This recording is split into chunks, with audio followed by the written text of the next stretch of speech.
الف اللہ۔ ایک مرتبہ قیس بن عاصم اپنے گھر میں بیٹھا ہوا تھا، پاس ہی اس کا معصوم بچہ بیٹھا تھا۔ اتنے میں ایک باندی بنے ہوئے گرم گرم گوشت کی بڑی سی دیگچی لیے ادھر سے گزری۔ نہ جانے کس طرح اس کا ہاتھ کانپا اور دانت کی بنی ہوئی وہ سخت دیگچی گرم گرم گوشت سمیت قیس کے بچے پر گر پڑی۔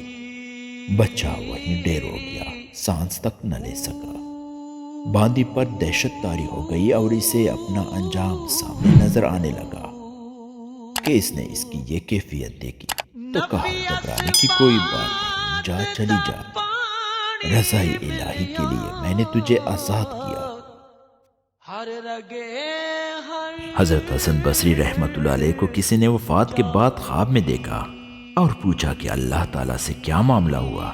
آپ رحمۃ اللہ علیہ نے فرمایا، جب مجھے بارگاہ خداوندی میں پیش کیا گیا تو اللہ تعالیٰ نے خفگی سے فرمایا، اے حسن، تو دنیا میں ہم سے بہت ڈرتا تھا اور ہمارے خوف سے بہت رویا کرتا تھا۔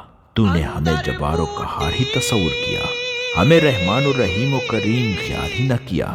اس لیے چاہیے تو یہ کہ تجھے اپنی جباری و قہاری ہی دکھائیں، لیکن تیری داڑھی کے سفید بالوں کا لحاظ آتا ہے، ان کے عزت کے سبب تجھے بخش دیا جاتا ہے۔